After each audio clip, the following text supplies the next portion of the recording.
Friend and Foe Adventure Co. is an immaturely mature podcast. Content warnings can be found in the episode description. Welcome back to Friend and Foe Adventure Co. It's been 5 weeks since we've recorded a new episode, which is almost the longest we've ever gone without doing something. So, my apologies if we're a little rusty here. I'll start off with, I'm Riley. I am the Bunker Master, but you can call me the Almighty BM. We do frivolous facts at the beginning of the episodes. Frivolous facts are just what they sound like. Frivolous facts that don't necessarily matter. And I do them about the world or characters in the world. And the frivolous fact about Alaspis today is that in every town, there is a town drunk named Gary. Is it the same guy? Nope, no relation. No? Oh, okay. I thought maybe it was just like one guy who had to go around to every town. Do they have like a guild? Like a guild of Gary that sends out a Gary to every town? The drunk guild. I know what guild I'm joining. They don't start out as Garys, but once you're initiated in, you are legally a Gary. And it is your job to drink the grog. Yeah, hey, I'm Mercurius. I'm Kyle, I play Mercurius. His frivolous fact for today is going to be, I don't think I've mentioned this yet, he used to have a tattoo on his right forearm. There was that classic mom with the banner heart, but it was on his right forearm, which, as we all know, no longer exists. So it's gone now. No more tattoos. I thought you were going to say it was on his wanking arm. Yeah, that was just too Freudian, so he had to get rid of it. That's kind of a darker one. Yeah. What does your mama think of that? I bet she liked the tattoo. And she's like, when are you going to get that replaced? But man, tattoos are expensive. I'm an adventurer, not a millionaire. Hello, I'm Phil. I play Tarquin Britstone. Fun fact, did you know that the official pigment of Tarquin's hair is called wenge? Wow, really, really frivolous today. Yeah. People are often complimenting him on his wenge locks. That's a lovely shade of wenge. I'm Matt. I play Good Boy. And a frivolous fact about him is that I'm not going to pause today. I'm just going to say something. He once saw a cat. Nice.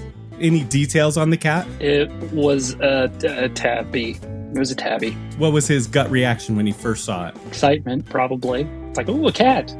Hi, I'm Kimberly. I play Phaleon. I was going to do a different frivolous fact, but then you brought up Gary. So she tries to avoid the town Gary at all costs. Has she ever had any interactions with a Gary? No. Yeah, what's the Gary lore? There isn't any. She just avoids him. Maybe that's your siren powers. As soon as you enter a new town, you can sense where the Gary is. Previously on Friend and Foe Adventure Co., you four were doing quests in the Frosty Flagon, but come to find out that it was all just a mindfuck, and you were only sort of there, you were just mentally there, and that if you went out on an adventure and actually died on the adventure, you die in real life. So Phil died on a quest, got pulled out by the Siren Queen, conversation happened, so then you got sent back with your memories intact, and then you started causing a bit of a ruckus. Phaleon kind of figured things were going weird. Tarquin got shot inside of the tavern, so then he was put back into his body. And then Phaleon used the red gem to get out of her body, and then they went around with Princess Consuela and got everybody else out while Good Boy and Mercurius just kept doing quests. They had no idea what was going on. Mercurius looked real rough for wear, but you barely pulled him out just before he left the tavern on his final quest. So you all got out, you walked across the frozen lake, you got to the island, walked up closer. As you got closer, you saw a building made completely out of ice. Above the front door was a sign that looked like a mug of ale, and it said, "The Frosty Flagon." So that is where you guys are at. Let's see. The four of you and Princess Consuela stand in front of an icy building. In the center is a door. Above the door, a sign that looks like a mug, and it says, "The Frosty Flagon." I was looking for healing potions on my character sheet. I don't have any. I probably looked last time. Why don't you all read what your health is? Well, mine is 6. Mine is definitely 33. Mine is 10. Mine is 35. Hey, Mercurius, I've got a 2d8 plus 5 health potion if you want it. Oh, you're so nice. I'll drink that. Yeah, go for it. I'll give And we you got the a drink. potion. Almost said I got to drink 2d8 now. Kind of hard to drink these. They're solid. 10, 11 plus 5, 16. 16 HP back. Glug, glug, glug. Ah, thanks. You're a real one. You're welcome, babes. Now, presumably, evil Elsa bitch is going to be inside the Frosty Flagon, right? You got to roll your damage. What? She is an evil. She is an evil Elsa bitch. 4 damage. Damn it. Just because your sexism might be true doesn't mean it's not sexist. Should have saved that health potion. No. There might be a little left in here. Drops. Well, presumably we need to go in. We can't just stand outside all day, right? Just hang out here until our health regens. Just light the building on fire. Yeah. Dude. Oh, yeah, let's do that. That would really mess up Riley's plans. Let's just set the building on fire. Who got the flame fan from the OnlyFans? Is that me? I think it's mine. Yeah, I got the flame fan. Get waft in. A waft. Can I waft? I'm gonna waft. Roll an attack. 12. Accuracy. 6. Plus 1 is a 7. 14 damage as you fan the flames at ice. That's going to take the double damage. So you see, where are you aiming it at, right? There's near the center is the door, left and right, windows. Front and center, doors. It's made of ice. It's not going to burn very good. It was worth a shot. So your flames hit it. That's enough damage to put a okay sized hole in it, enough that you could probably dive through it. And then a few seconds later, it starts to heal. And now it looks like it is just fine. It's magic. Should have known. You think I didn't plan for you fucks to try and burn a building down? Yeah. Although, if the lovely lady inside is forced to concentrate on too many things at once, might that weaken her somehow? If we set multiple fires that she had to focus her magic on, would that help us in the fight to come? It's going to drain her mana pool. That's what you're going to say, mana I don't know pool. if that's how this... Is that how this works? I don't think that's how this works. We don't have mana on... I don't have mana on my character sheet. Phalion, how does it work? The magic, not the other thing. You can roll insight if you'd like. Okay. I rolled a 15. Granted, this is a disciple, so they work differently than a siren, but you know that you have to put a little bit of effort into infusing Pigeon, but also while you're thinking about it, she also has this gem also.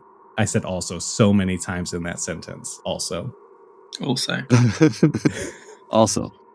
From your knowledge, you know that in order to infuse Pigeon, you have to use some amount of effort. It's not necessarily a lot. I mean, you lift your fist up and you close it and he lights on fire. That's all you have to do. Is you just focus on your fist, pull, and it happens. It might take a lot of effort to do that, but there's also this gem that you know that you saw that she touched, and it might be powering her up and making her even stronger. Okay. Could be wasted effort, could not be. Who knows? I relay that information. I see. Well, right. We either go through the door and we confront her, or, Mercurius, if you do some more wafting and make another hole in the wall, and then we can all just chuck a load of grenades through the hole, and then when it heals up, she'll be trapped inside the tavern with a load of grenades. With grenades? Oh my god. Your brain is a good one. I'll continue wafting. I can waft some more. I could waft all day. It's a wafting episode. Okay, as soon as the waft hole appears, I'm going to chuck a grenade through it. Waft it. I rolled accuracy before, and I got a 20. Hey, so it's going to do double damage. Double damage? One waft, and then the 3 little pigs shit, just Ooh, that's a big 1. No, damage mod is 1, so I guess that would have been 2 damage, double times 3 is 6. A hole slightly bigger than a grenade forms. I'm going for it. If you're going to go for it, there's a chance that you could miss and bounce it back to you. Team vote. Are we all okay for this? Yes. Hell yeah. Good. Cool. Right, I'm doing it. Roll an accuracy roll to see if you can hit it in there. 12. Okay, roll a damage roll. 5. it bounces off. Let's do a random direction. Mercurius would be standing right in front of the door. You would be standing pretty close to the door. Where would the other two of you be standing? I'd probably be just like a few steps behind. I'm probably just standing where everybody else is, I'd say. Princess Consuela is also there, so cool. You know what? D4 it. Give me a D4. I've written down, I'll write down which way is going to go where. 4. Okay, that was the best option. Hooray. You throw the grenade, because, it's melting and it has kind of like a curve. So you hit the top edge of it and it bounces almost straight down and blows up. So it's going to deal 3 damage to both you and Mercurius, because you are fairly close to the door. Oof. These things do happen. Hey, you gave me a health potion earlier, so we're square. Well, I'm all out of ideas. Yeah, that didn't work very well. Is there a doorbell? I mean, there is a door. Have we tried just opening the door? Could I send Pigeon through the hole on fire?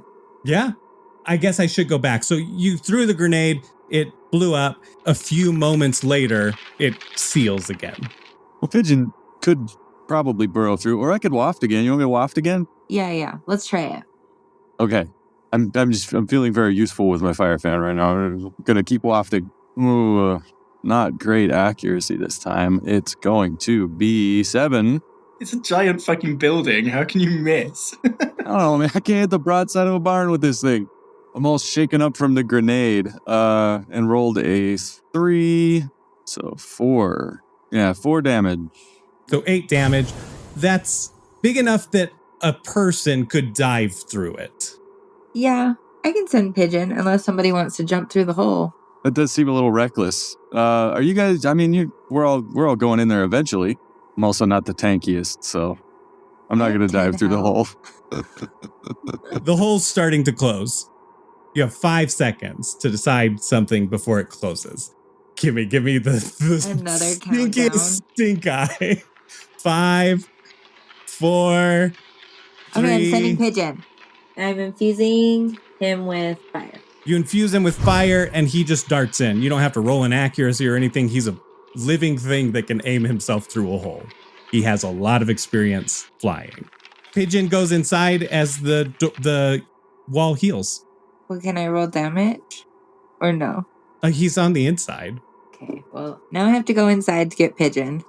Princess Consuela walks up to the door and grabs the door handle, tries to twist it. Oh, this isn't even a real door. What is it then? I don't know. It's just decoration. This is all solid. I don't see any cracks in the door or anything. Well, so it's just like painted on? Oh, like sculpted on? I could use my fire powers and open this up, I bet. You've had fire powers this whole time. You know that. And you've been letting us stand here and waft. Do you want me to try and do that? Yeah. But would you please? Would you be so Okay. kind? She's going to roll to see how well she can do it. I mean, I used a bit of energy trying to heat you all out of your little ice comas or whatever you were in. Oh, yeah. But we'll see. Well, I rolled a 3, and so I am way too drained to do that. Okay, but Pigeon's in there. So... Pigeon is in there, on fire. If I was to fire Claudette at the ice wall, I'll try that. Stand back, everybody. Phaleon, real quick while he's rolling, what do you think Pigeon would be doing inside? Probably just flying around panicking because he's trapped. Totally fair. I have an accuracy of 22. It wasn't a nat 20, was it? It was a nat 20. It was a nat 20? Yeah. Oh, well, that matters because that gives you double damage. Oh, win. Okay, right. So nat 20, and then I've got 2 d12s then coming up. Princess Consuela gets way back. Good. I have a 9 and a 10. So that's 19 times 2, 38. Another 19 on top of that because the explosives are definitely strong against ice, which is kind of like a destructible material. 57 points of damage to this thing. I'm assuming that everybody got back. You put a huge 5 by 5 square-sized hole in this thing. You guys can see right inside. Pigeon is flying around straight in front. You see the very familiar tavern that you were in. It looks almost exactly like it, but everything inside is made out of ice. Okay, I'm going to run in before it gets healed again. Right behind you, buddy. I come. 2. Yeah, I'll go in also. And Princess Consuela is coming in last. So now that you're inside, you see the ice patrons. They all look kind of familiar, but now that you're not in there, now that you're out of there, you recognize several of them. You see an ice Grim, who was the gunzerker that you went on adventures with. You see a one-legged ice Jebediah, and that was the one that Phil strapped to his back before he died. You see an ice Hurley, which actually Phaleon had a little flirty interaction with when she went to get the door and the materials for Nostradamus. You see other people too, like... Is Todd still there? No, Todd died. Oh shit. Rest in peace, Todd. Everybody sees the husband and wife that were on the train that had wood. You know what I'm talking about. The wood plank. Phaleon, you recognize the librarian. Tarquin, you recognize the gift shop worker. Mercurius, you recognize Bunky Babs. Oh, shit. Good boy, you recognize that table that you sat at. You all see to the table to the left of you, there is 3 people standing there. A hunter, the person you recognize as Sheriff O'Malley, and then a woman in a dress. They look like they're talking, and then they stop talking and they walk over to the door, and then you see them just shatter, and then almost instantaneously their bodies reform at the table. As you're looking about, you hear, what did the 5 say to the 9?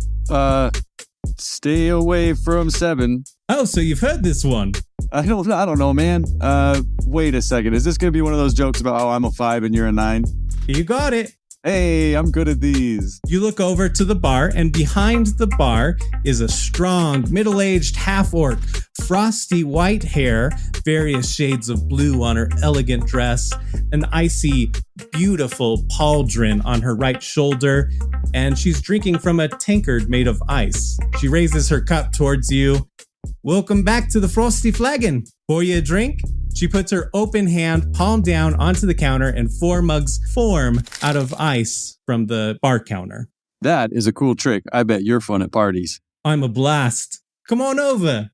I'm hesitant. But how about y'all?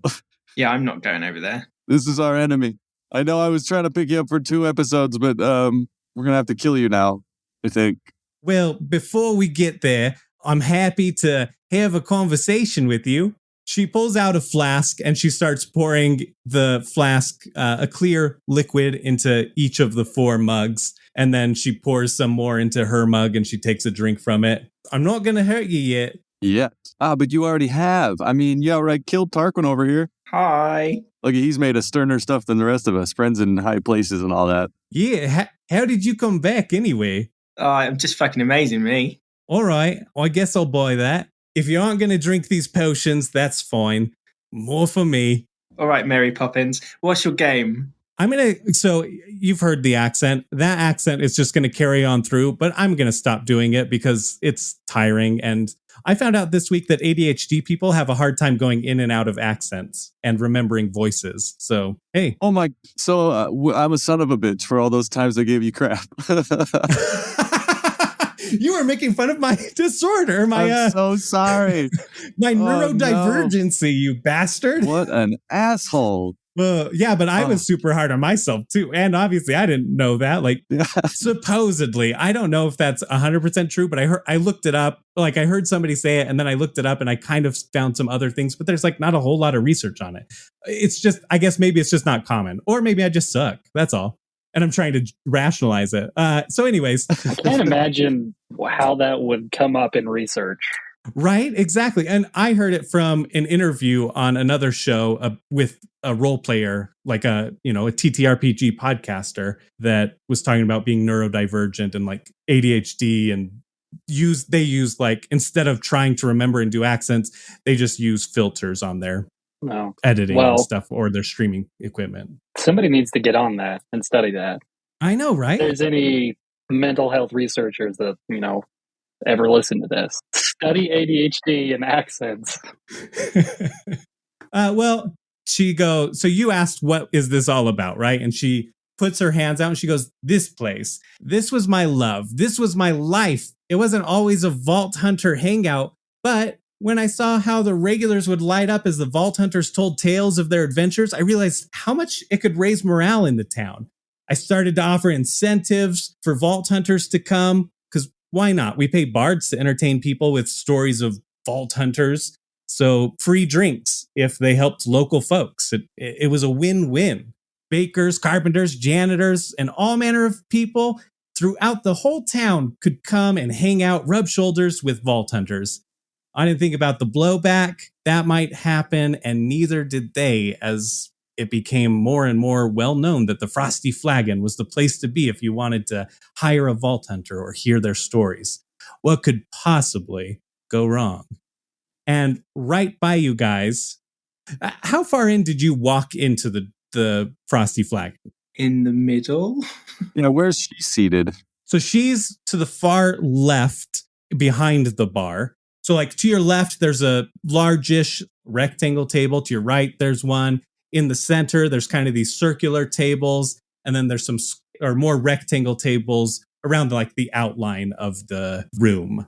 Actually, if you guys want to pull up Roll20, I can pull you into there. There is a map. She says, though, what could go wrong? And then you hear an ice explosion right behind you. Some chunks of ice kind of hit you, but not hard or anything. They're just like pelting you gently. And you turn around and you look. Out of the front door forms two icy figures in overalls, and they're just running through the door, holding the gun. But they're not like running through. They're forming out of the door. And so they come up and they run up to both sides of the room. One's in front of that skulldugger vending machine, and the other is in front of the Alas. Two warring vending machines trying to steal from each other, never realizing they were both property of Bullet Brothers. Their efforts against one another were cutting into the profits of their owners. They didn't go quietly. And you see the men shooting at the vending machines, and then the vending machines shooting back out of their dispenser hole. They all blow up, and it damages the Frosty Flagon, and those little damages don't heal. And then you see, kind of near the center of the room, this beautiful sculpture pops up.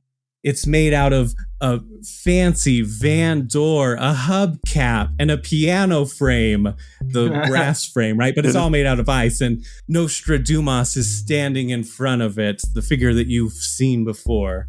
Vault Hunters took shortcuts on some of their jobs. They had subpar results, and then the ice sculpture falls onto Nostradamus, and both shatter. Aww. Okay, look, woman, are you having a stroke? None of this is real. This may not seem real to you, but this all happened. Yeah, but you're talking like this tavern has been here forever. You literally just froze the lake and made it, and all the people in Everfalls are like frozen solid. The Frosty Flagon was my baby. It got destroyed by Vault Hunters and what they brought with them. That's why I'm setting out to change this world. I need to make it different. You all ruin it. And she looks at Mercurius. You're a giant flirt. Hey. Relatively harmless, but the rest of you? And she looks at Good Boy. You went to go retrieve a procreation tool for JP. It went peacefully. And then you killed the humanoid skags anyways. Senseless killing. And then she looks at Phaleon. You consistently, greedily kept asking for more. The deal was free drinks. You do jobs, you get free drinks. Did you ever just take your free drink? Did you ever just stick to the job? No, you kept asking for more. What are you going to give me? I just like point to myself and like look behind me. Yes, you. And then she looks at Tarquin. You are just a monster to everybody. You don't love anyone but yourself, do you? You were rude to the patrons, the people that were hiring you. You were rude to your fellow Vault Hunters. You sent one of them away because, what, she was kind of annoying? Listen, bitch. You don't get to tell me who I love and who I don't love. You're acting like we've spoiled your fucking little tavern. You're the one that set it up as a hub for Vault Hunters to do all these horrible things. So you're no more innocent than the rest of us, darling.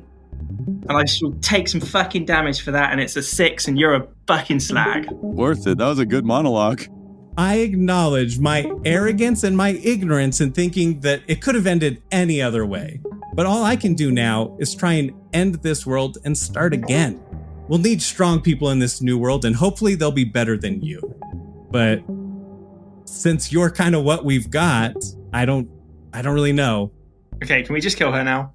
I mean, that's what this has to end as. So let's go. Roll for initiative. Why do I always fall for the antagonist? I rolled a 2. I rolled a 4. I thought I was going to do pretty bad, but I rolled 7 plus 1, so 8. I've got a 17. I do have a health potion that I think I'm going to take now before we start. As everybody's rolling for initiative, you chug that real quick. Okay, I'm back to full health. Okay, so Mercurius, you are up first. What do we do? What do we start out with? Let's just, we could go with the tried and true rare combat rifle. I feel like that's an opening. Accuracy of 4 and 6 damage. You shoot her with your combat rifle and actually roll an insight. That's a 19 without my mod or anything. So you can tell that there's like a very clear, it's almost impossible to see, but you manage to see it. A glimmer of ice all over her body, protecting her. Lucky me, I got just the thing for that. Is there anything else you want to do? You can move, you can throw a grenade, whatever you want to do. I'm in a decent spot. I think I'm going to stay rooted, and I will go ahead and toss one of my Malefactor Shock 1d4 splash grenades. Is she far enough that I need to roll accuracy? She is 7 squares away from you, Mercurius, 8 squares away from Tarquin, 9 away from Good Boy, and I think the same amount of squares for Phaleon. So my damage stat is determines how far I can throw without an accuracy roll, yeah? Yes. Because that's 3. Which one is her? Oh, that's her behind the bar, yeah? Yes. Okay, I will approach to within 5 squares and chuck that grenade. And I rolled a 1. Tickle fight, huh? It's like a static shock, like when you touch somebody when you've been walking in wool socks. Can't stop flirting with me, can ya? Yeah, I got a problem. Good Boy, you're up next. I think I'm just going to pull out my buzz axe. Go right into the rampage. Yep. So I think I get 3 turns now, actually. It says 2 turns, but I'm pretty sure that So you'll be activated for 3 turns, and you do 3d8. You can throw once and melee once. And you do gain extra movement, so you can move twice while you're in your rampage. That's true. So I'm going to throw it first. Right. I throw my buzz axe for 11 damage. And then, can I move over there? Can I move all the way 9 squares? Can I actually do that? What's your movement? 3. So, no. Yeah, so you'll get to 6. Unless you want to give me a mayhem point, in which case you can do another extra movement. Because then you can move 9 total. I'll just move 6 squares. You've thrown it, you dealt that damage, you ran up, and you are 1 square away from the bar.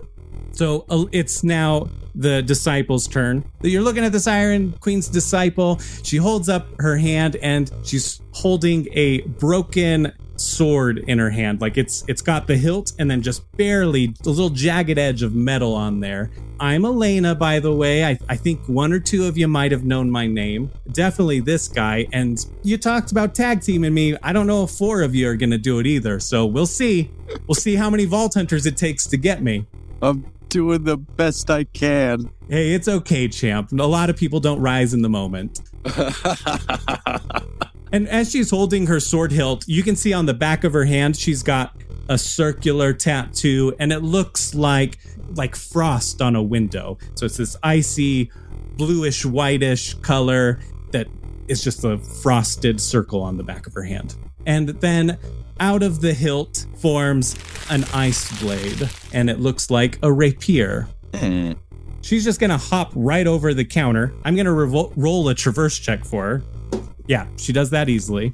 And you notice behind her, there is a trail of ice. Skid marks. And then she's standing in front of Good Boy, and she's going to attack She stabs at Good Boy with her rapier once and does 6 points of damage. And then she's going to attack again with the rapier. Am I allowed to riposte? You are not. Dang it. I know. And this time she's going to do 7 points of damage. Well, I mean, my shield is only 10, but that means that I drop the grenade Nova. Drop the Nova. Both. You do a Nova and a grenade.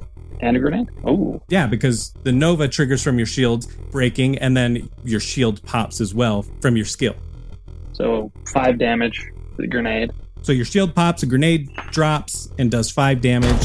5 damage. And then for the Nova, it's just 2 damage. And then your shield Nova pops and does 2 damage. She seems relatively unfazed. And then you see at one of the tables a figure form, and it looks like a shifty figure wearing a trench coat and a hat. And this looks like one of the earliest missions. Good Boy, actually, you did this mission.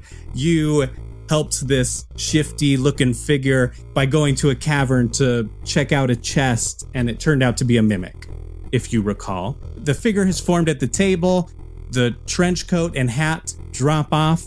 Wouldn't you believe it? It was 3 mimics stacked on top of each other. So were those mimics were mimicking a man? The man mimic? The mamdic? I mean, they were just 3 mimics in a trench coat, kind of mimicking a man. Yeah, without even using their ability. Dude, the best mimics I've ever seen. They're icy mimics, but they get to go now too. The 3 little mini mimics scatter. One jumps on top of the table. It can't reach anybody. One reaches Good Boy. Oh my gosh. And deals 8 damage. And then another one reaches Mercurius and deals 1 damage. They chomp into your flesh. I hate mimics. I hate them. And then it is Princess Consuela's turn. And Princess Consuela is just going to move behind this table to the left, kind of crouching. Question. The people, the vault hunters inside the tavern, are they just watching all of this happen? Like, what are they doing? They're just going about like this isn't happening at all. So they're just going and still doing these quests. And so while they're in there, their real bodies are like outside frozen solid, right? I mean, it's not like they're in ice, but they're just physically frozen, right? Like they're not moving. That's all I need to know. Thanks, God. So Princess Consuela, she was doing a sneak check. She rolled a 16, which was high enough. She hasn't been seen. Like, she was standing behind you, and she's shorter than the rest of you. So she kind of crouched and snuck around behind this other table. And that's her turn. So now it is Phalion's turn. I have a couple questions. Is Pigeon still infused with fire? Or has it been too long? I think it's been too long. There was a whole conversation that definitely lasted longer than 2 rounds of combat. So he's not on fire anymore. Okay. Also, do I just have the gem in my pocket? Yes. Okay. So I'm going to infuse Pigeon with fire again. And I'm going to send him to just bug her. Just like if she has a necklace, like pick out her necklace, like just fly around her, just like bug her. Not attacking though? Yeah, it's attacking as well. Just like okay. Super annoying. Perfect. Roll me the attack then. Okay, so I rolled damage of 12. Okay, so that's going to do 24 points of damage since it's fire. And then roll me just a d20 for Pigeon's kind of like attempt at annoying her or distracting her. 13. She's kind of using her sword to like swat around at Pigeon, but not hitting. And then I can take a turn still? Yep. Right, she's right in front of Good Boy still? Yep, she is 6 squares away from you. Yeah, I'm going to use my sniper, my crappy sniper that has shock. And I'm going to roll my accuracy. Okay, I rolled an accuracy of 18 and dealt 10 points of damage. So you shoot her, you deal 10 damage, a little bit of ice falls off of her. Is there anything else you want to do? No, I'm fine being far away. Tarquin, you're up. First of all, I'm going to move just to vaguely behind this table. Then I'm going to get out Abs and I'm going to go sniping at the mimic closest to Mercurius. It is more than 3 squares away, so I get my accuracy bonus. I have an accuracy of 23, so that is going to pop me on the highest level, and I am dealing 10 damage. You shoot it, and a lot of chunks of ice come out of it, and it looks real weak now. Anything else you want to do? No, I'm all out of grenades and stuff, so I'm just going to hunker down behind the table. Well, sort of using the table as cover. I know I'm only round the corner of it, so I'm not hiding very well, but... I mean, that's partial cover, so if anyone were to shoot at you, it would be -3 accuracy against you. If Elena looks across, she can just see like a hint of wenge sticking out above the table. She's like, I recognize that wenge. But yeah, that is me done. So it's back around to Mercurius. It's back around to me. I got a mimic. Those are cute mimics. They're little mini mimics. Yeah, they look almost like puppy versions of mimics. Yeah. They're kind of adorable if they weren't so sharply teethed. Yeah, I got to get the mimics off, so I will continue damaging the one that Tarquin was firing at, using corrosive combat rifle again.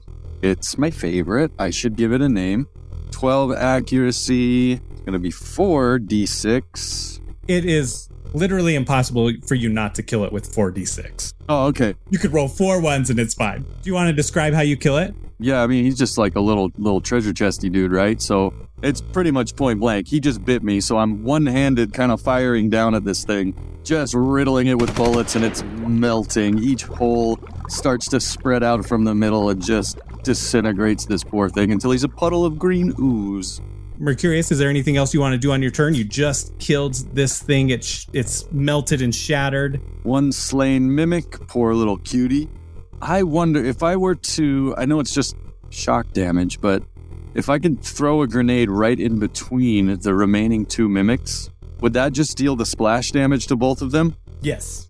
But I probably wouldn't hit Good Boy with it. So I'm going to do that. I'm going to give them both a d4 of damage. 2 and 1. I don't know which one's going to which.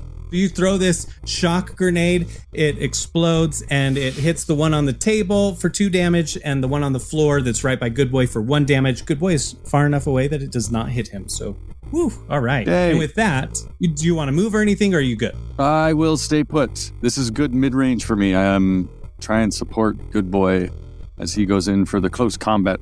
Go ahead, then, Good Boy, it is your turn. Donde está la siren? Elena, the disciple, is directly in front of you, and then you've got a mini mimic that's taken 1 point of damage behind you, and then 3 squares behind you is the other mimic standing on the table. Both of their tongues just sticking out, panting. You don't hear the panting, but you just see the action of like panting. I am going to melee the siren for 14 damage. And then I'm going to run away, and then I'm going to throw my axe again at the siren. So I throw my axe at the siren again for 11 damage. Chunks of ice fly out of her chest where it hits, and then you start reeling the buzz axe back with your little fishing line, your little string attached to it. The mimics are going to move first, and the mimic that was attacking Good Boy is going to follow Good Boy over there and attack again. Oh my gosh. So Good Boy, you take 8 damage as the icy mimic chomps into your leg.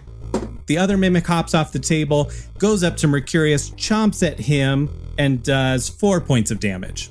Yeah, come and get me, you chompy bastard. Elena is going to... She starts sliding Iceman style, right? Of ice trailing behind her.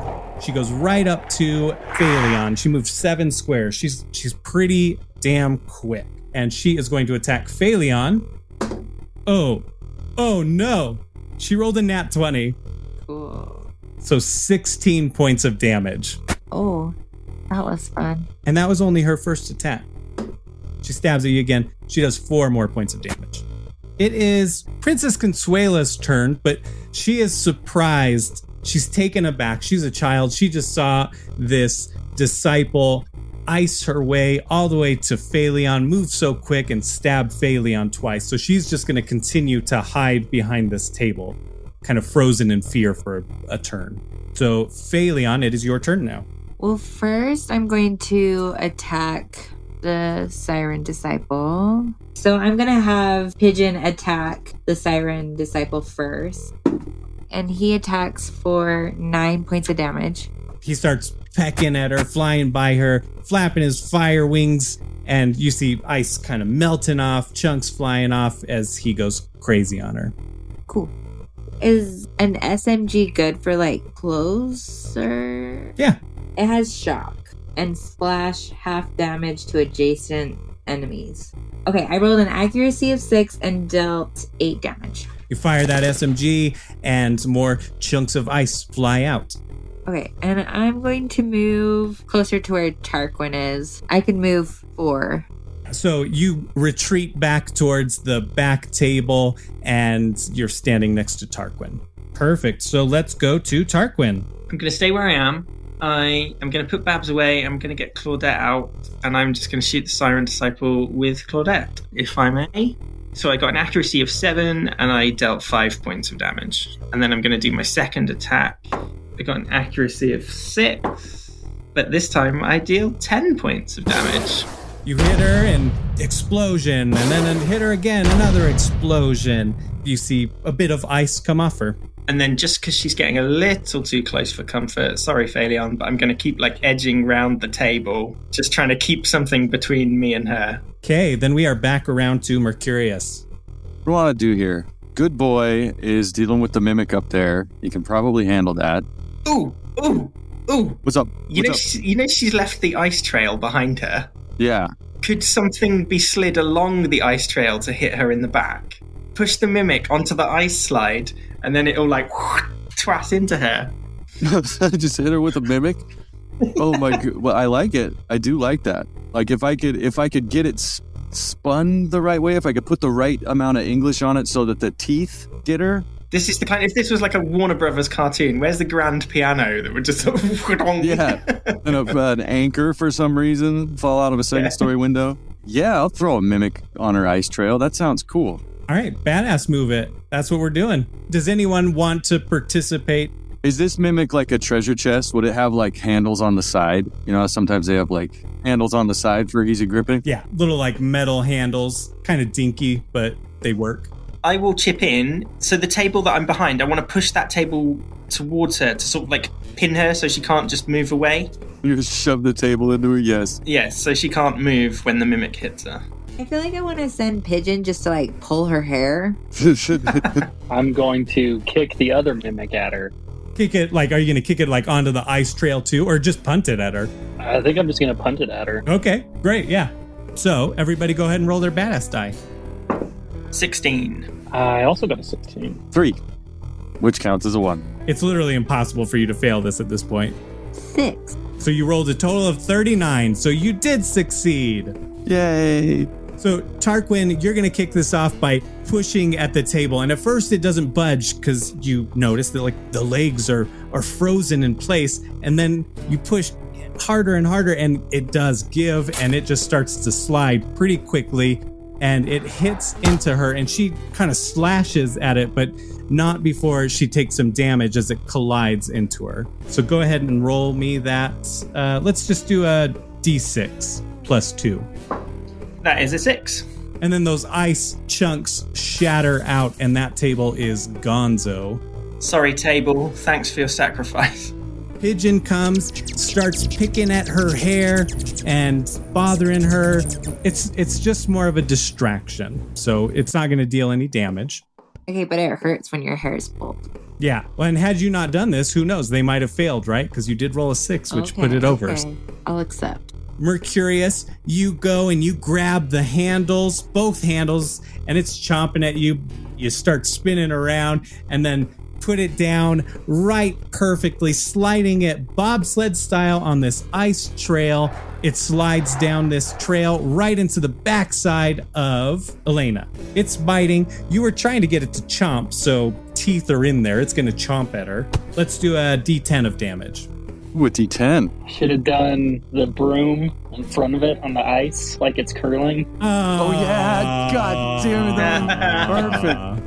Okay, so that'll be 10 total. Wonderful damage. Thank you, Mimic, for your service. And then roll a D6 with no bonuses just for damage to the Mimic of it sliding and hitting into her. Well, that Mimic's taking another 6 damage. As it chomps into her icy armor, some teeth shatter And then, good boy, you punt that thing. You're strong, so go ahead and do a D12. That's a 9 plus 3. So 12.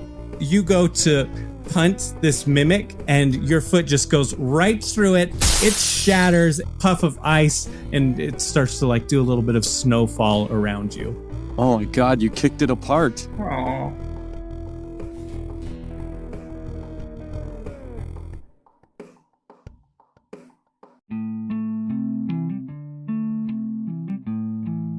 Welcome to Somewhere in the Middle of the Episode, where we do ads. If you want to support us directly, we just started a Ko-fi or Ko-fi, and you can donate money, buy us badass tokens, if you will, so that we can do certain things like buy new music, buy artwork, buy new equipment or software. Everything you donate will go back into the show. So you can go to coffee.com/ffadventureco. There's a link in the episode description if you want to support us directly.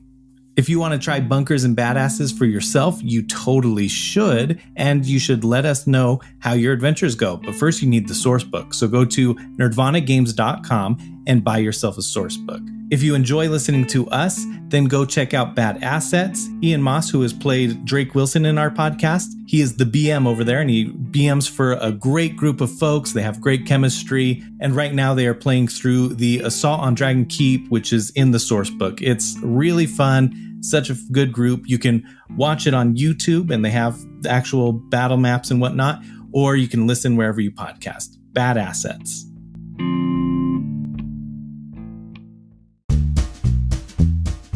We're going to give it another go. It's a bit more zing. A bit of zing. Zing. Yeah. Ready? Hello. With a hello. No. Wait till I get through the whole thing. Ready? Hello with a billowing hilltop. Hello. Oh dear, waiting to get through the whole thing. No, I mean... I thought that was the whole thing. The whole thing is hello with a billowing hilltop. Okay, that's the whole thing. Yeah? Okay. That was right. That pretty much sums up the show. But if you want to find out any more, you can visit us at www.billowinghilltop. Is it com? Does anybody know? .org. Is it? It's .com. What do we do? What do we play? There's monsters. Does anybody remember? Walking around. I don't know. Yeah. We will be delighted if you were to join us around our table as we play Dungeons. Is it 5th edition? Hello? Yeah, we think so. Yeah. Yes. We play Dungeons and Dragons. Sorry, that was me. What was that noise in the background? There will be noises in the background as we play Dungeons and Dragons 5th edition through the classic Paizo adventure path, The Age of Worms. You can expect this. Quite a bit of this. I'm completely lost. This. This. I've got a bugbear in my underpants. And one of these. Oh dear. We're on Apple Podcasts, and we're on Spotify, and we're on TuneIn, and you can find us on Twitter, and you can find us on Facebook. And we hope you join us. Thanks very much.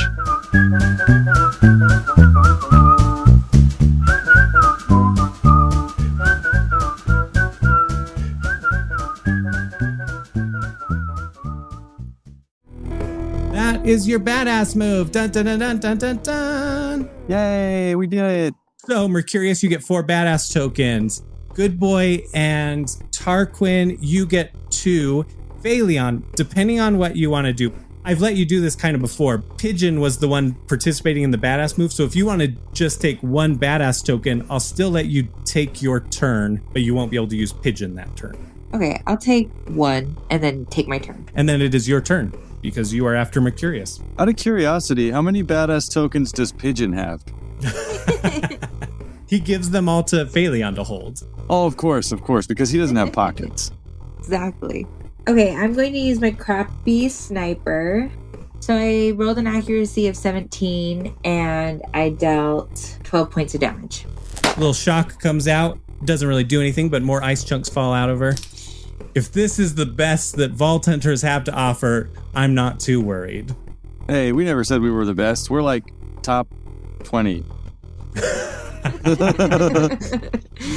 It is her turn now. Oh, wait, are you going to move or anything? Yeah, I'll just move back 4. Oh, just 3, because there's a wall. Okay, yeah. So you move back towards the corner. So position-wise, this is all laid out, right? Like the northern wall has a fireplace. You guys came in from the southern wall. The eastern wall is where you are now, backed into that southeastern corner. Tarquin's kind of by a door where Phaleon had gone through to go see the business child. And then on the western wall is the bar, and that's where the counter is. And there's still those drinks sitting there, the mugs. Where's that thing next to the door? Is there like a coat stand? That's where the ratch was. That's where you talked to the ratch that was in a coat and a mask or whatever it was. Little details, huh? Fun little details. It was a coat ratch. Oh!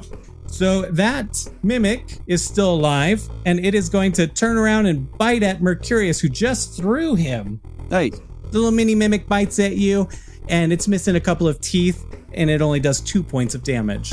Oh, it's adorable. Well, toothless. Then Elena's going to slide her ass on over to Tarquin, and then she is going to attack Tarquin twice. Oh my gosh, a nat 20 again. Tarquin! Tarquin, no! Oh my gosh, and she rolled an 8 plus 1, 9, so 18 points of damage. Oh my god. It's alright, I've got 1 shield point left after that. Well, here you go again. And then her second attack is going to do 9 points of damage as she stabs that into you and actually gets some flesh. Okay, cool, thanks. Thanks, babes. You're welcome, she winks. At least one of us is bleeding. Princess Consuela is going to, let's roll kind of for her courage here. Oh, she got low again. This is all a lot for her. She's pretty worried, so she's still just kind of frozen in place. What is the point of her? It's okay, keep your head down. Stay safe. You're just a baby. Oh, I messed up.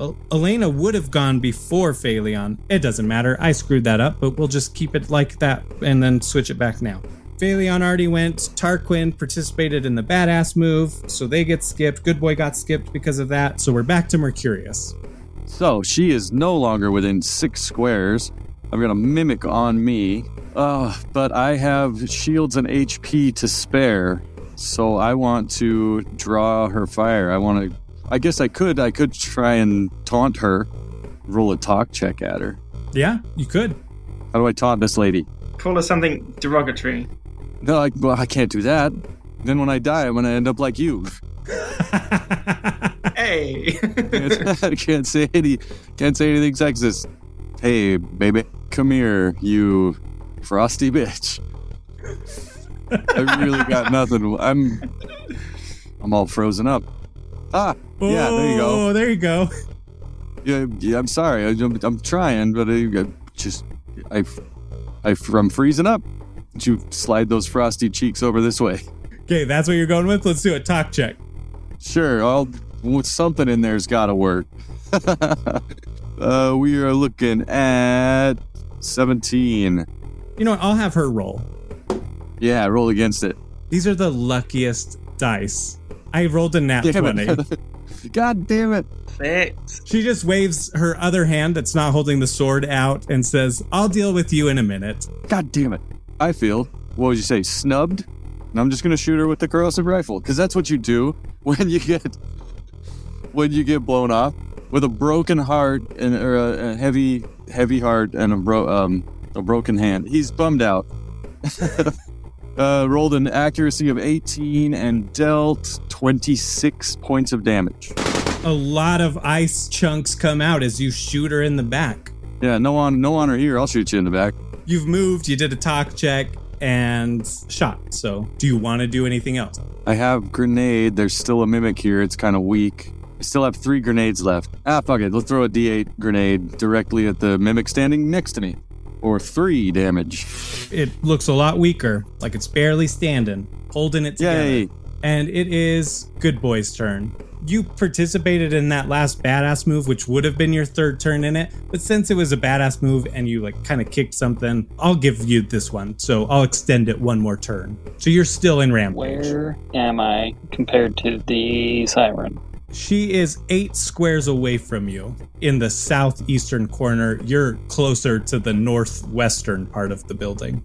I guess I'm just gonna throw my buzz axe at her. So 12 damage.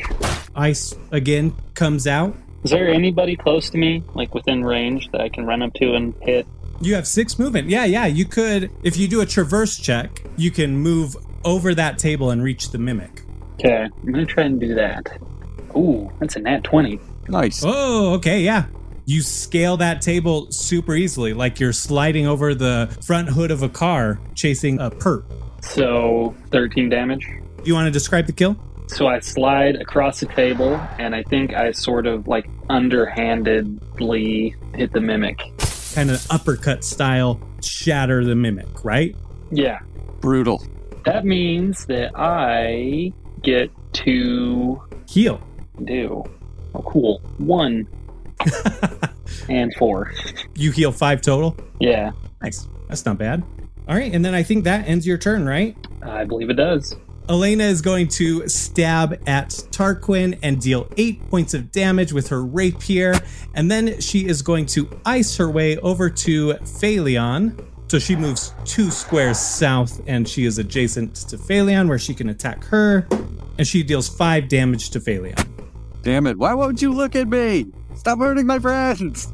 I got full health over here. The icy figure that looks like Jebediah walk on up to a table where the gift shop worker and the librarian are, and you see him giving some sort of speech. He kind of like hobbles over, right? He's got one leg. He goes over there, gives this rousing speech. You see his mouth moving. You don't hear any words, but you see the other 2 getting worked up, and then they stand and they look to you all. The librarian turns around and she runs over to Tarquin and she is going to attack. What the hell? She does 2 points of damage as she punches you. What, with books? She just has fists. She just has regular old fists. How many? 2? 2. Yep. 2 fists. Right. 2 fists. Yeah. And then the gift shop worker is going to move 1, 2, 3, just around the table a little bit. Didn't get to move very much. And then Jebediah goes 1, 2, 3. He's just going to move 3. He's by this round table. He's ducked behind, very skillfully, might I add, with one leg, crouched behind this table. And on the other side of it is Good Boy and Mercurius. And he's going to shoot at Good Boy. An ice pistol forms in his hand. 5 points of damage. Oh, man. That's exactly how much I just got back. Oh, yeah. Princess Consuela sees these other people activating, and she is going to try and sneak behind. She's going to go kind of by the door and the coat rack there and be sort of crouched down there, hoping that she doesn't get seen. But she's trying to move a little bit closer to Elena. And then it is Phaleon's turn. I have a thought, and I want insight.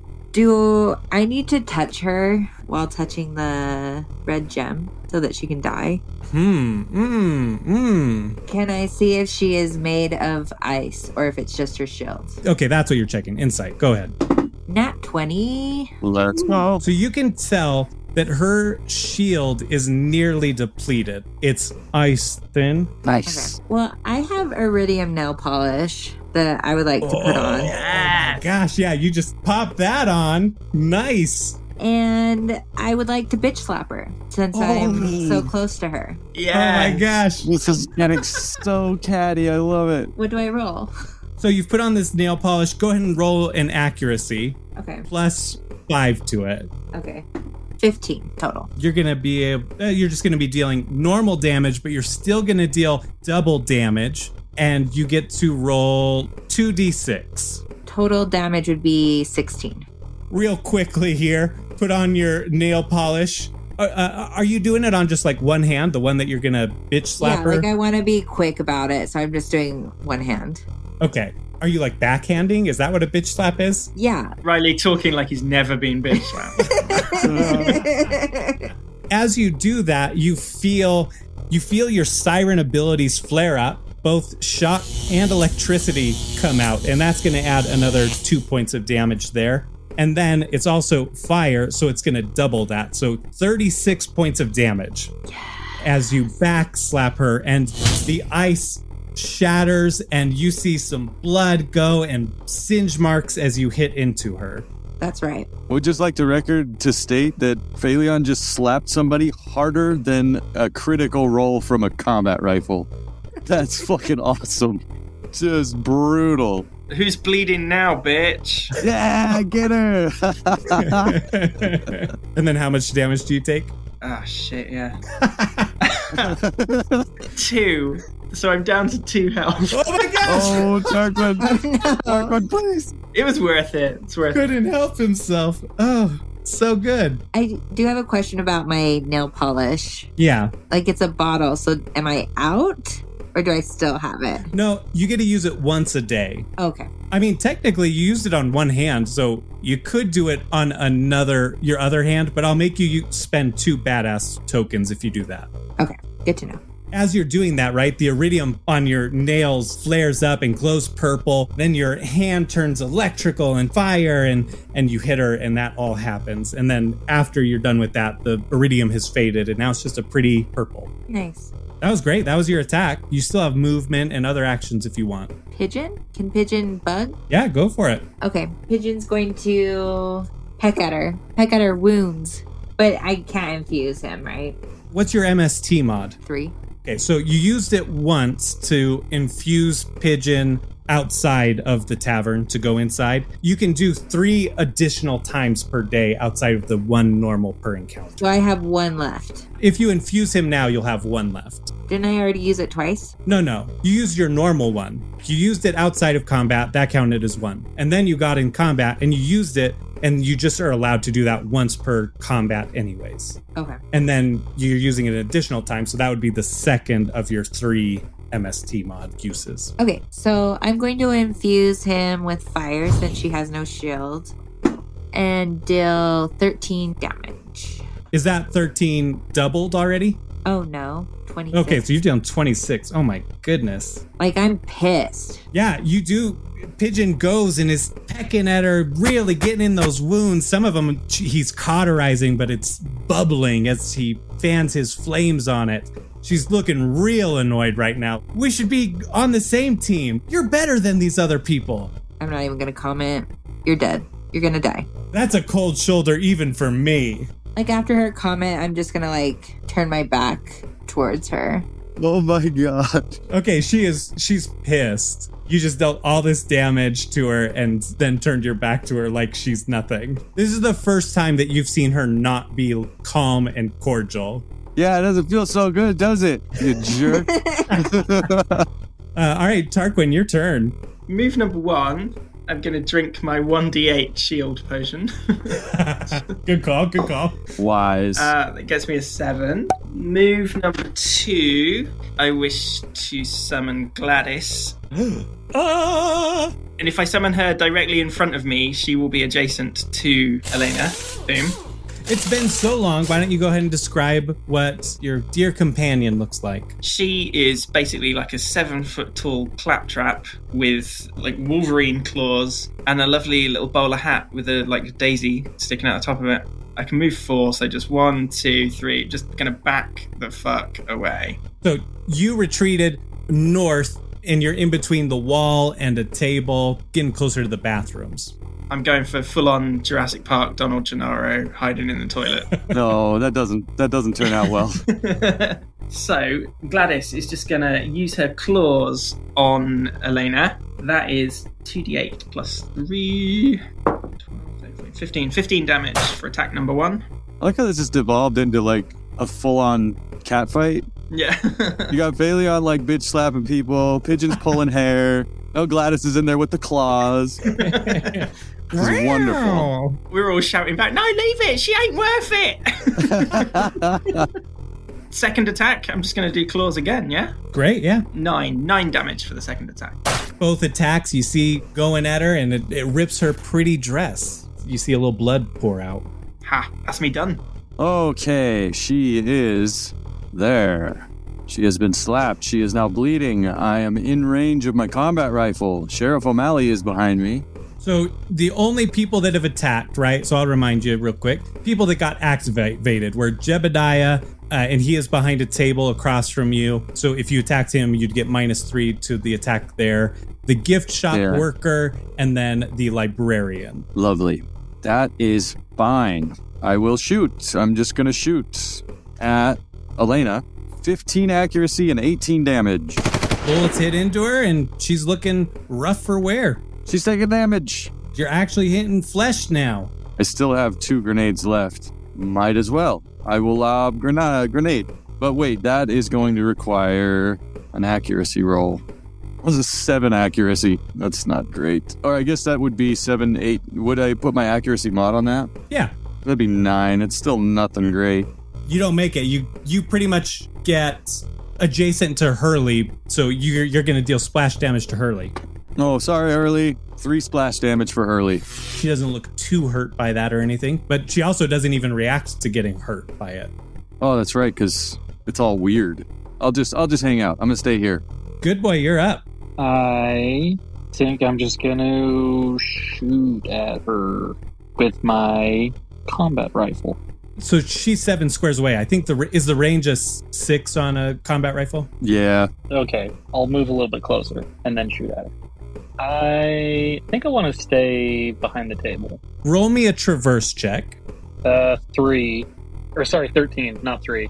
But then I get +2 to traverse check too, so 15. So as you step off, because you were standing on the ice path that she had left behind, and as you start to step off, you can start to feel your feet slide a little bit, but you catch yourself and you're able to move off without any hindrance.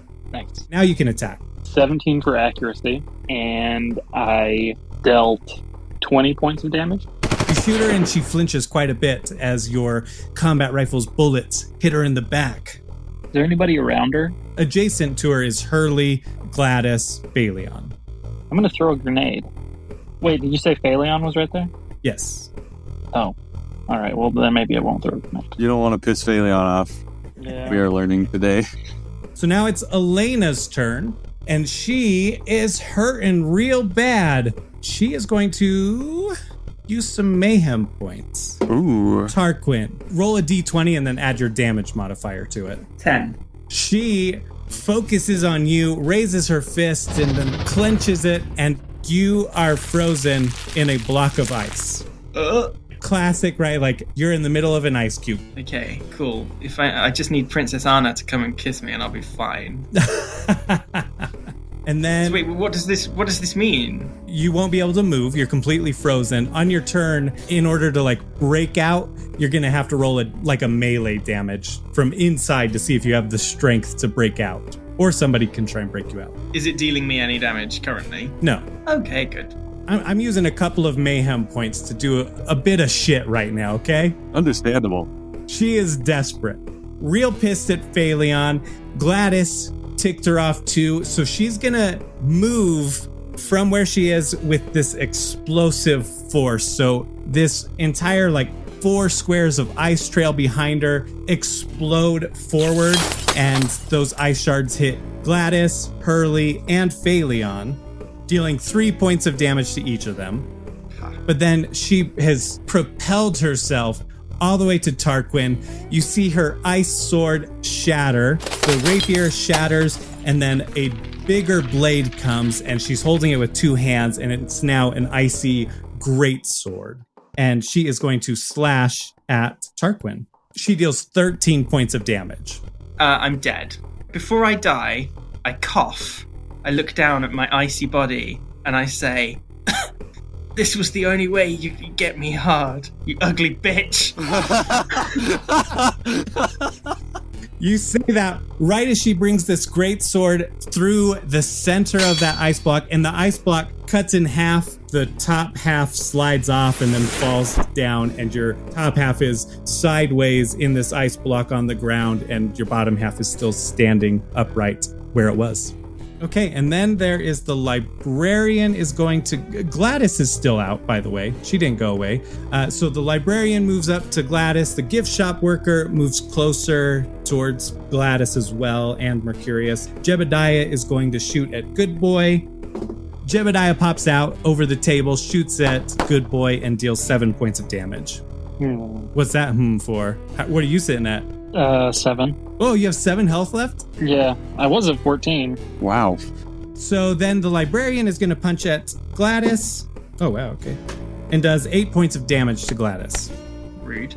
Princess Consuela is going to run. So she's going to run on both sides of her. There's the gift shop worker and the librarian. And she puts both of her hands up, red energy starts coming out. Flames start licking her hands. And she deals 8 doubled because it's fire against ice. So 16 points of damage to the gift shop worker and the librarian. As her hands go out, they blast the flames forward and they just melt. And they are gone. Finally, she'd done something useful. Phaleon, you're up. So she's north of you 6 squares. Kind of closer to the bathrooms and by a table. Oh, I see her. So she's where Tarquin was? Yeah. Is he still there? I mean, his icy body is. The 2 halves of his body are. Okay.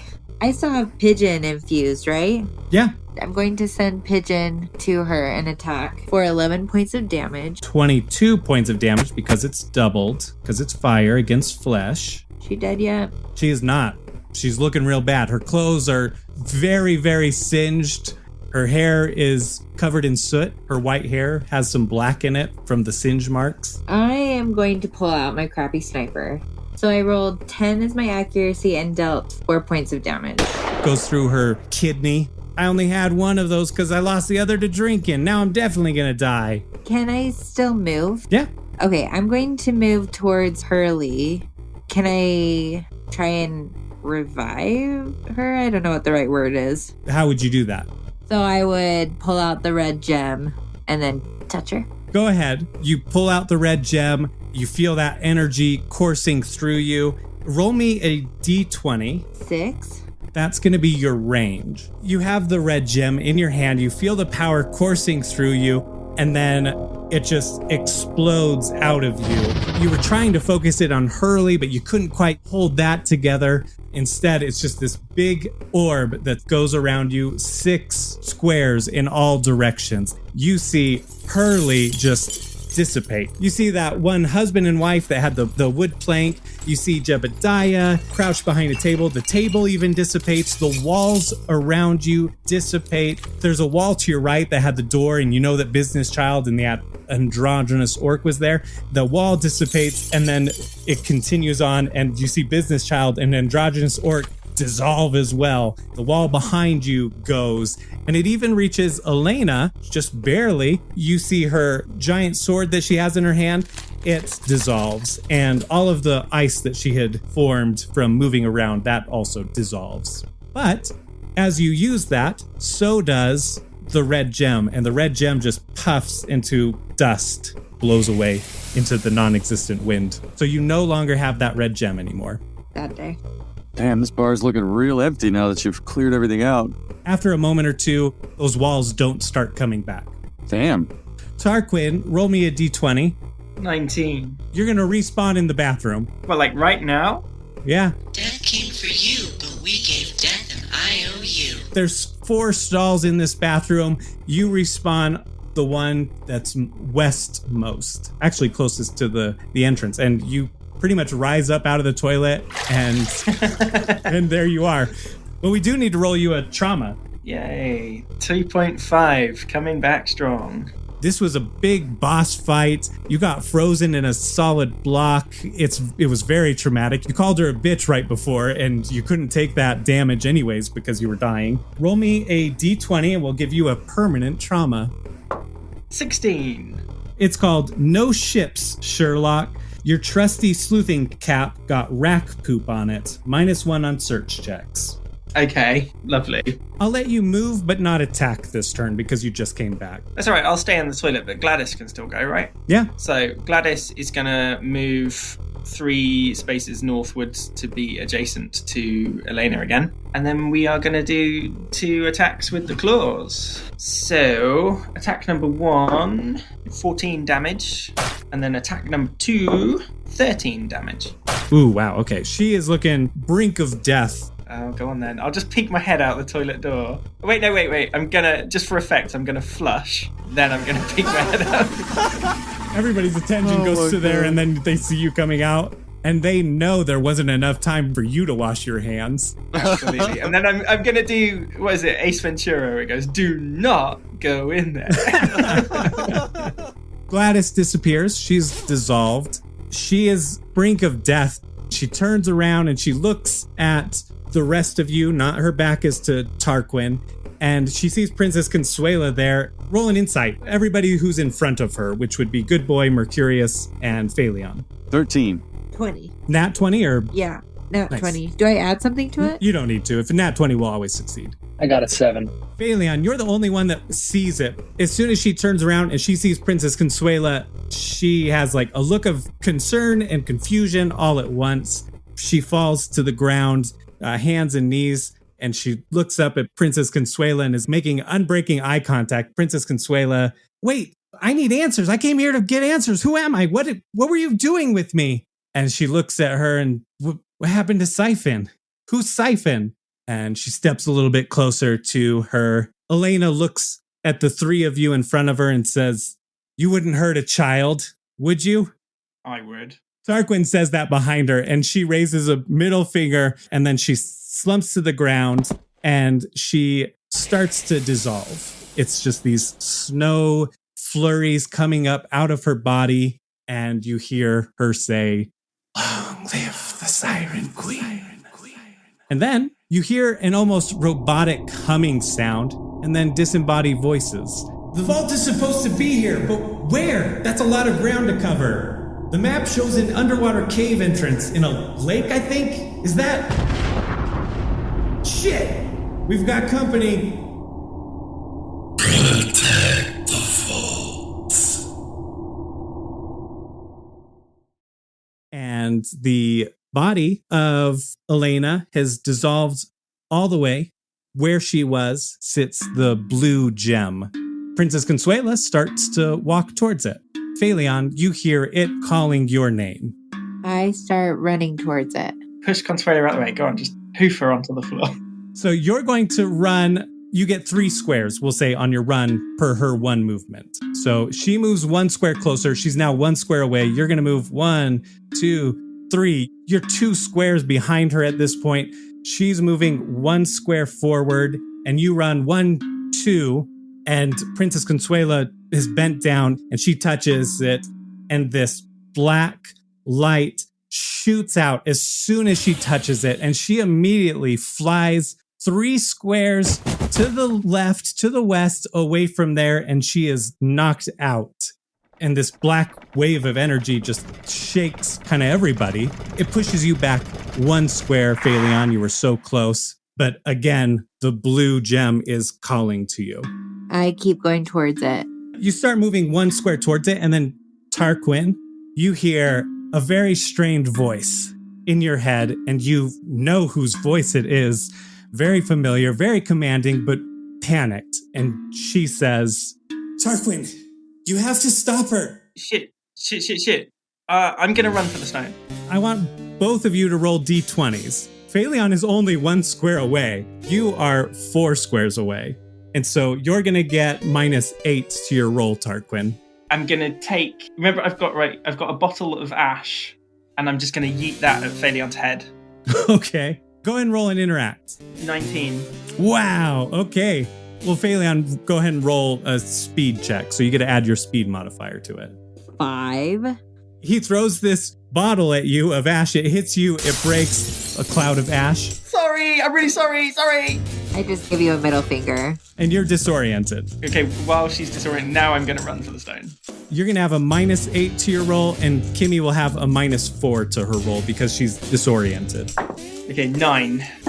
3. Tarquin, you get there first. What are you doing? Like, you managed to get there before Phaleon shakes off the dust.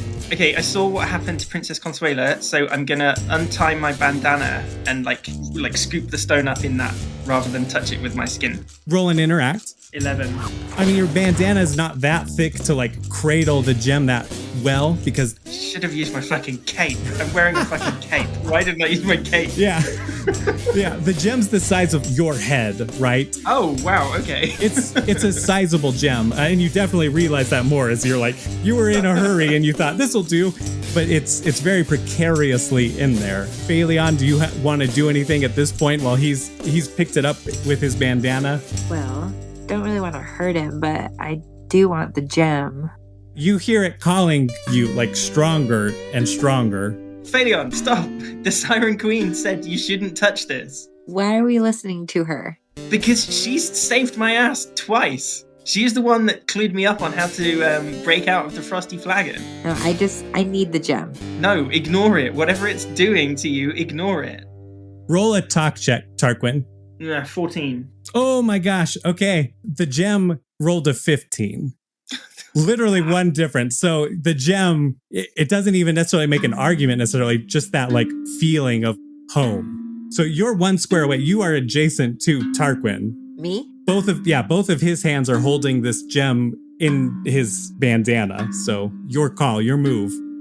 Oh, I don't know what to do. Okay, can I just reach and touch it? Yeah. Do you want to counter anything as she's trying to reach? Well, I'll try and like yank it out of her way. But at the same time, can I call to Mercurius and Good Boy and be like, grab her? Yeah. Don't touch me. They're very far away. All right, let's change grab her to shoot her! Shoot her! Whoa! They got aggressive real fast. Phaleon and Tarquin, roll your competing rolls. Let's do speed roll for Phaleon again. And then Tarquin, you're going to do a traverse. It's more traversing with your hands. You're trying to avoid, right? 13. 20. Oh, 21. 21. Oh, did you roll a nat 20? Yeah, I did. Good Boy and Mercurius, he did yell, shoot her, shoot her. Are you going to do anything? I'm not going to shoot Phaleon. Just in the foot or something. Nothing permanent. She's got a brew you coin. Ice the bitch. You have to take damage for that. Yes, all right. Call me a It's one. bitch. Only one. Mercurius and Good Boy, are you going to do anything at all? I'm not. I'm going to freeze up because that's some pretty conflicting stuff going on there. Yeah, no, I don't think I'm going to do anything. Phaleon, do you want to describe how you grab it? I feel like I'm going to tickle his armpit and then he's going to drop it and I'm just going to catch it. And I literally would. That's... Yeah, that's exactly what happens.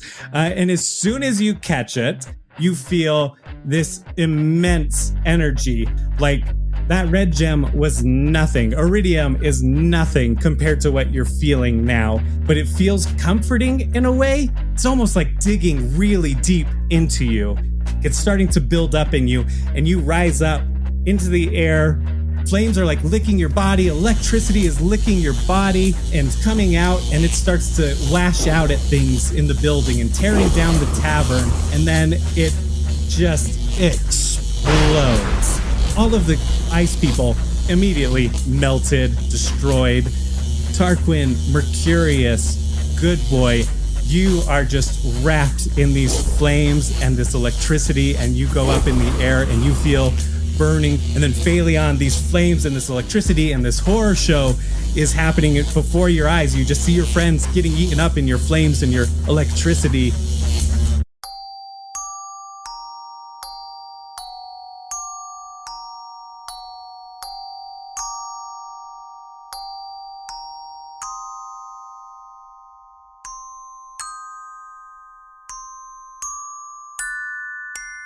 You shoot up, sitting straight up. You're in a bed. You feel this panic. You're breathing heavy. You're looking around. There's no more flames. There's no more electricity. And you start to calm down as you see what? The room is small. I have a little nightstand next to me with some flowers. And then on the bed, there's some teddy bears and other stuffed animals. And there's just toys around the room. Yeah, and you feel at home. You feel peaceful. You start to feel at ease, like the nightmare's over. It was just a nightmare. And from outside of your room, you hear a familiar woman's voice say, Phaleon, rise and shine. Breakfast is ready.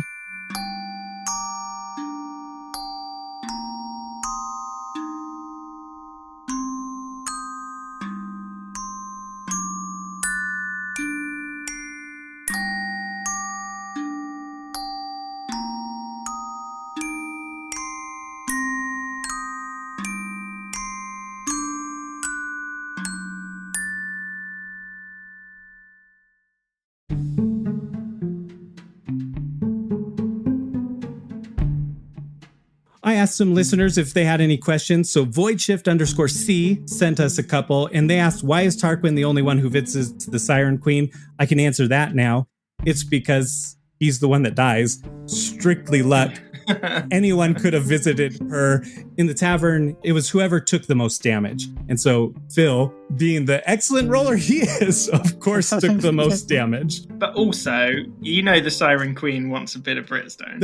Of course she does. Well, yeah. Who doesn't? Absolutely. They asked what happened to the rest of the passengers of the train when the party left them all behind. And this kind of answers that they're somewhere here in Everfalls. Oh, here's the question. Here's another question that I wanted to answer on this one. Is there a reason why Tarquin doesn't use Gladys, or does Phil just forget? No, I save her. I try and save her to right before I'm about to die, but sometimes I get caught out and just die straight away. It's kind of like a break for emergencies is how you treat Gladys. Yeah, I usually, if I'm down to like less than 10 health, then I'll be thinking, right, time for Gladys. But like the last few times, I've been wiped out by like 15-point hits and 20-point hits, Oh, yeah. Yeah, absolutely. Yeah, listeners, you can send in questions, DM them on Twitter or Facebook or Instagram, email them to us at ffadventureco@gmail.com, or even join our Discord, and there's a channel in there specifically for listener questions. Thank you for listening to Friend Info Adventure Co. We hope you enjoyed the episode and the series, because they're all dead now, so surely the show's over, right? Surely they can't come back from flames and electricity. I want to give a big shout out to both Kyle, who's done a lot of the music, and then Shar13, 13 Roman numerals. You can find them at Shar13 on their social medias, on YouTube. They did that epic final music there, the build up, and then the music box stuff. So good. Oh, be sure to go check them out. Thank you, Shar. You are awesome. A week from the day this airs, it's my birthday. So if you're liking the show and want to give me a nice little present, it'd mean a lot to me if you could rate and review us on Apple Podcasts, Spotify, and or Good Pods. Good Pods, you can comment even just on specific episodes or the entire show, or both. If you've already done all that, then tag us on our social medias at ffadventureco and let us know what either your favorite moment of this episode was, or your favorite moment of the entire series, what that has been. Or even just a little nice comment of something you like about the show, or something you think we do well, whatever it is, just some nice words. And even if you haven't done the former, you can still do the latter. I'll allow it. Thanks everyone who participated in the Good Pods event last time, 2 weeks ago from when this aired. We had a very successful TTRPG takeover, and big news, it was fun, it was exciting. We were number one in a couple of the charts for a good while of it. It would kind of fluctuate because, people would come in and out and listen to things. It was really, really fun. So we were number one, and we still are number one in a couple of charts, mainly the games and the leisure genres. 2 weeks later, we're still holding strong. We're number one for the month, or the last 30 days, I think is how their metric is. So we're number one for the entire month in both leisure and games. And that's not even just indie podcasts. That includes the big ones too. We also met a lot of really awesome folks in the actual play podcasting space. And so we've had a lot of fun, cool interactions with them. You'll start to hear some of their promos mid-episode. Like today's, you will have already heard Billowing Hilltop, which is really fun. I've listened to 10 of their episodes. It's really good stuff. I literally yell at my phone sometimes at some of the moments because I'm just like, what are you doing? Don't do that. Or like, oh no, it gets exciting. It's a great group. They have great dynamic. And you can hear me on their next episode that comes out tomorrow from when this airs, or Wednesday, episode 137 of theirs. I chatted with their GM for like 8 minutes, and it just plays at the beginning of the episode, kind of a little mini interview where we plug our show and just chat for a little bit. Awesome guy. Mike is great game master over there. Really go check out their show. You can find links to our social media, Good Pods profiles, coffee, and whatever else, like a link to what played in the mid-ad rolls like Billowing Hilltop. You can find all that in the episode description. Our next episode will be in 2 weeks, April 25th, and semi-apologies because it's not continuing from this cliffhanger. because they're all totally dead, right? Yeah, so like can't do that anyway. It's definitely not because I'm going to need a little extra time to edit the insanity that's about to happen. So the next episode is a flashback, and it is absolutely hilarious. I think it might be one of the funniest episodes yet. Anyway, that's it. Enough rambling on. Thanks again for all your support. It really does mean the world to us. And until next time, remember, badasses help elderly people cross the street. Vault Hunter, I'll watch your back if you watch mine, Vault Hunter. Those bandits better run and hide. You got your 20-sided die. You got a sparkle in your eye. You got your guns. Let's get some.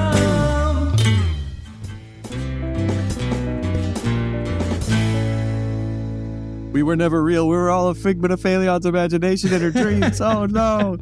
Well, life is a lie. Are you mad? I am your daughter.